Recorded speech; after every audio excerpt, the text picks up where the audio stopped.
وَإِذَا قُرِئَ الْقُرْآنُ فَاسْتَمِعُوا لَهُ وَأَنصِتُوا لَعَلَّكُمْ تُرْحَمُونَ۔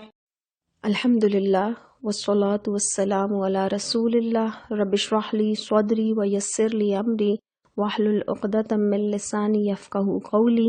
اعوذ باللہ من الشیطان الرجیم، بسم اللہ الرحمن الرحیم۔ رمضان سے قبل رمضان کی تیاری، آج ہمارا یہ موضوع ہے جس پر ہم بات کریں گے، اور اس دعا کے ساتھ آغاز کریں گے کہ اے اللہ آنے والے رمضان کو ہمارے نصیب میں بھی لکھنا اور اس کو ہماری بخشش کا ذریعہ بھی بنا دینا۔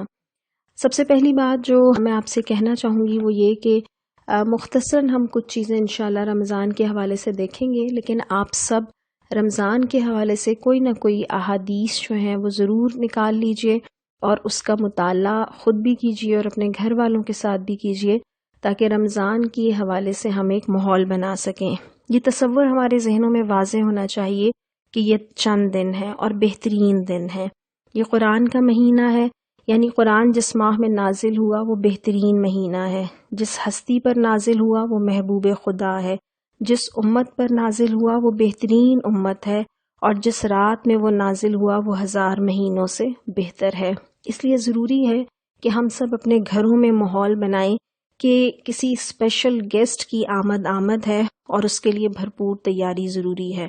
تو رمضان سے متعلق تیاری کے لیے ڈسکشن ضرور کریں اور اس کے حوالے سے مختلف پہلوؤں پر بات کر لیں، مثلا رمضان کی اہمیت، احادیث، اس کے حوالے سے روزے کے جو مسائل ہیں، آداب ہیں، ان کو ڈسکس کر لیجئے۔ اسی طرح سے گھر میں رمضان سے متعلق جو چھوٹے چھوٹے بکلٹ ہیں، کچھ آڈیو ویڈیو کلپس ہیں، وہ سننے کا اور پڑھنے کا اہتمام کر لیجئے۔ کسی ایک ریک کو رمضان کارنر بنایا جا سکتا ہے جہاں پر رمضان سے متعلق چیزیں ہم جمع کر لیں۔ اچھا جی، اب ہم بات کرنا شروع کرتے ہیں رمضان کے حوالے سے۔ تو پہلی چیز تو سورہ بقرہ کی آیت نمبر 183 ہے، اور اس آیت کو دیکھتے ہیں کہ اللہ تعالیٰ نے اس میں ہمیں کیا پیغام دیا۔ بسم اللہ الرحمن الرحیم۔ اللہ تعالیٰ ارشاد فرماتے ہیں، یا ایھا الذین آمنوا کتب علیکم الصیام کما کتب علی الذین من قبلکم لعلکم تتقون۔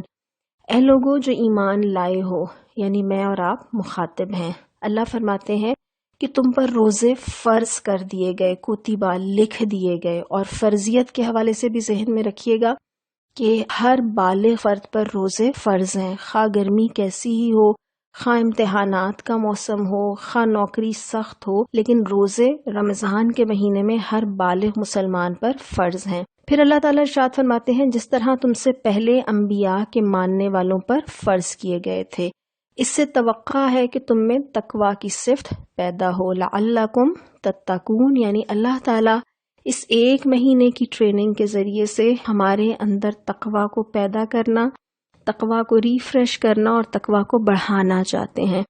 تقویٰ کیا ہے، اس کو بھی ہم دوبارہ وضاحت اس کی لے لیتے ہیں۔ ہم آسان الفاظ میں کہا کرتے ہیں کہ تقویٰ سے مراد پرہیزگاری ہے، تقویٰ سے مراد بچنا ہے، تقویٰ سے مراد سینس آف اوبیڈینس ہے۔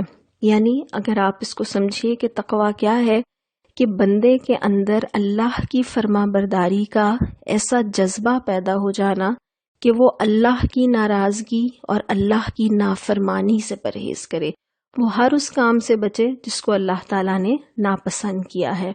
تو رمضان میں ہمارا ہدف کیا ہے، یا وہ ٹارگٹ جس کو ہمیں حاصل کرنا ہے، وہ تقویٰ ہے، کہ اس پوری ایکسرسائز کے ذریعے جو صبح سے لے کے شام تک ہم بھوکے پیاسے بھی رہیں گے، ہم اللہ کی عبادت بھی کریں گے، اللہ کا ذکر بھی کریں گے، ہم قیام اللیل بھی کر رہے ہوں گے، تو اس ساری ایکٹیویٹی کا مقصد یہ ہے کہ ہمارے اندر اللہ کی فرما برداری یا سینس آف اوبیڈینس جو ہے وہ زیادہ ہوتی جائے۔ ان آیات میں آیت نمبر 183 کے بعد جو اگلی کچھ آیات ہیں، اس میں ابتدا میں یہ بتایا گیا تھا کہ یہ چند مقررہ دنوں کے روزے ہیں، اور 2 ہجری میں جب روزے فرض ہوئے تھے تو ابتدا میں یہ اجازت تھی کہ اگر کوئی روزہ رکھنا نہ چاہے تو وہ فدیہ دے سکتا ہے، لیکن بعد میں جو آیات نازل ہوئی اس کے اندر پھر یہ اجازت صرف بیمار کے لیے اور مسافر کے لیے رکھی گئی، باقی سب کے لیے روزے رکھنا فرض کر دیا گیا۔ آیت نمبر 185 میں اللہ تعالیٰ ارشاد فرماتے ہیں، شہر رمضان الذی انزل فیہ القرآن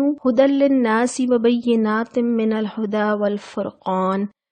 رمضان وہ مہینہ ہے جس میں قرآن نازل کیا گیا جو انسانوں کے لیے سراسر ہدایت ہے اور ایسی واضح تعلیمات پر مشتمل ہے جو راہ راست دکھانے والی اور حق و باطل کا فرق کھول کر رکھ دینے والی ہیں۔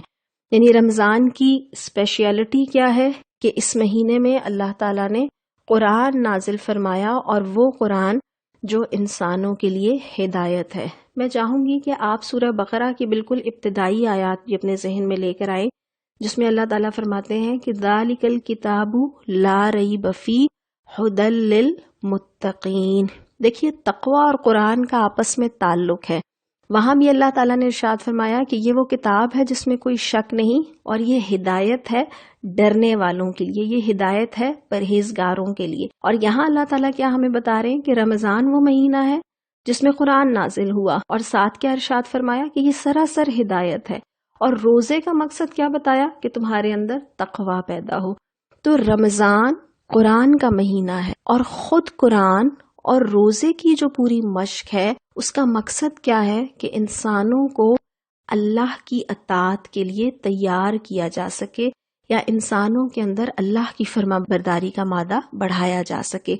پھر اس کے بعد انہی آیات میں آیت نمبر 185 ہے، اس کے آخر میں جو اللہ تعالیٰ ارشاد فرماتے ہیں کہ اس لیے یہ طریقہ تمہیں بتایا جا رہا ہے تاکہ تم روزوں کی تعداد پوری کر سکو، اور جس ہدایت سے اللہ نے تمہیں سرفراز کیا ہے اس پر اللہ کی کبریائی کا اظہار اور اعتراف کرو اور شکر گزار بنو۔ یعنی روزہ جو ہے اور قرآن ہمیں اللہ کی شکر گزاری کی طرف بھی لے کر جاتا ہے۔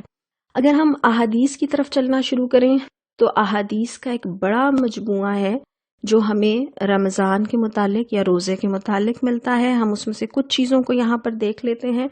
ایک حدیث میں اللہ کے نبی صلی اللہ علیہ وسلم ارشاد فرماتے ہیں کہ اذا دخل رمضان فتحت ابواب السماء، کہ جب رمضان آتا ہے تو آسمان کے دروازے کھول دیے جاتے ہیں۔ اور ایک دوسری روایت کے اندر یہ آتا ہے کہ فتحت ابواب الجنتی، اور جنت کے دروازے کھول دیے جاتے ہیں اور جہنم کے دروازے بند کر دیے جاتے ہیں اور شیاطین باندھ دیے جاتے ہیں۔ اور ایک اور روایت میں یہ بھی آتا ہے کہ فتحت ابواب الرحمتی، کہ رحمت کے دروازے کھول دیے جاتے ہیں۔ یعنی یہ رحمت کا مہینہ ہے، یہ برکت کا مہینہ ہے، یہ جنت میں داخلہ حاصل کرنے کا مہینہ ہے۔ تو روزے یا رمضان کی آپ ایک خصوصیت یہ دیکھیے کہ اس مہینے میں نزول قرآن کی خوشی ہے، اس مہینے میں بندہ اپنے رب کی فرما برداری کی مشق کر رہا ہے، اور اس مہینے میں بندوں کے لیے جنت کے دروازے کھول دیے جاتے ہیں اور جہنم کے دروازے بند کر دیے جاتے ہیں۔ روزے سے متعلق جب ہم احادیث کا مطالعہ کرتے ہیں تو ہمیں یہ پتہ چلتا ہے کہ نبی کریم صلی اللہ علیہ وسلم نے ارشاد فرمایا کہ روزہ ڈھال ہے، اور فرمایا کہ روزہ جنت میں داخلے کا ذریعہ ہے، تم روزے کو لازم پکڑ لو کہ اس کی مانند کوئی چیز نہیں ہے۔ ایک اور حدیث میں نبی کریم صلی اللہ علیہ وسلم ارشاد کہ اللہ تعالیٰ یہ بات فرماتا ہے کہ روزہ میرے لیے ہے اور میں خود اس کا اجر دوں گا۔ ہم یہ بھی جانتے ہیں کہ جنت کے 8 دروازوں میں سے ایک خاص دروازہ باب الریان ہے، جس میں سے روزے دار ہی داخل ہوں گے۔ پھر ہمیں یہ بھی معلوم ہے کچھ احادیث مزید میں کہ نبی کریم صلی اللہ علیہ وسلم ہمیں بتاتے ہیں کہ جس نے ایمان اور احتساب کے ساتھ روزے رکھے اس کے گزشتہ تمام گناہ معاف کر دیے جاتے ہیں۔ لیکن کچھ ایسی چیزیں ہیں جس کے متعلق ہمیں خبردار رہنا چاہیے کہ فرمایا کہ بعض روزے داروں کو بھوک پیاس کے سوا کچھ حاصل نہیں ہوتا۔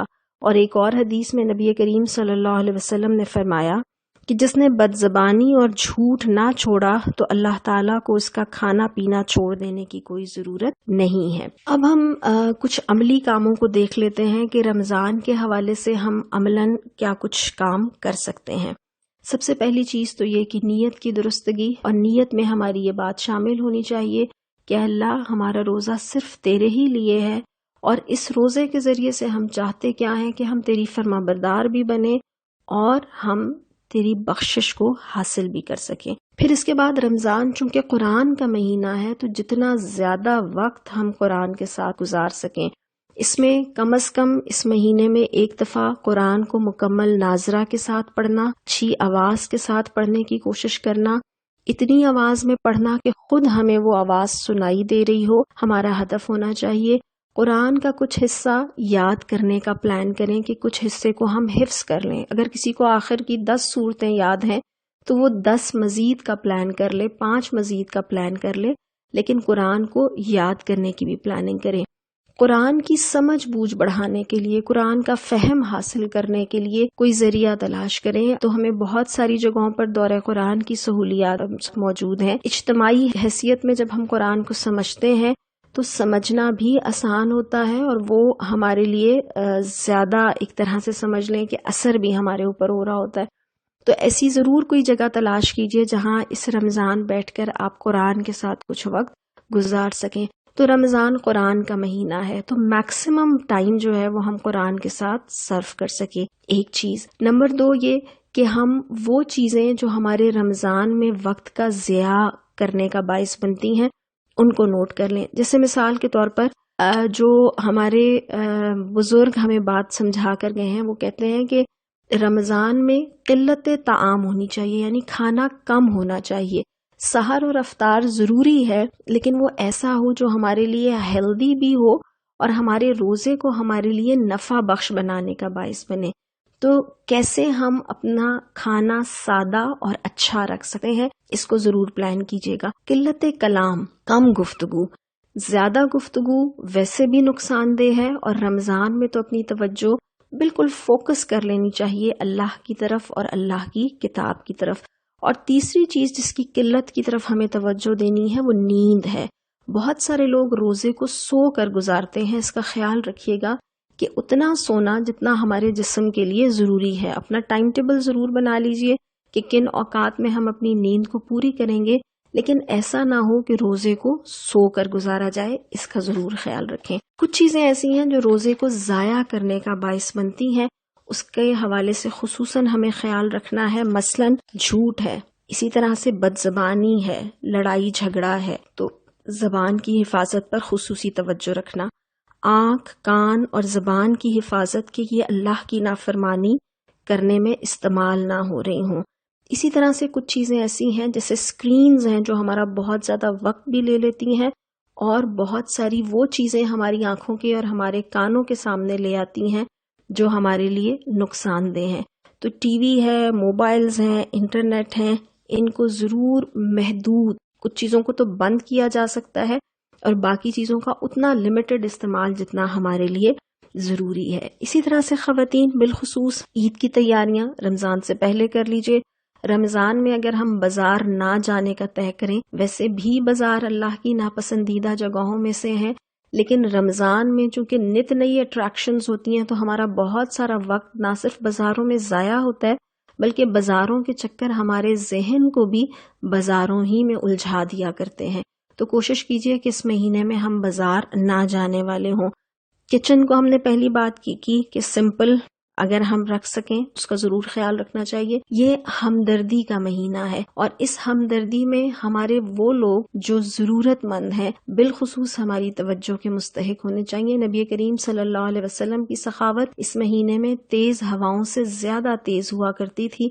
ہمارے خاندان میں، ہمارے اڑوس پڑوس میں، ہمارے سوشل سرکل میں جہاں جہاں لوگ مستحق ہیں وہاں وہاں ہم پہنچنے والے ہوں۔ یہ مہینہ وہ ہے جس میں انسان اپنی ذات کے سرکل سے نکلنا سیکھتا ہے اور دوسروں کی درد کو اور دوسروں کی تکلیف کو محسوس کرتا ہے، اور تقوی بندے کے اندر وہ جذبہ پیدا کرتا ہے کہ انسان اپنے لیے صبر طے کرتا ہے اور دوسروں کے لیے آسانیاں پیدا کرنے کا ارادہ کیا کرتا ہے۔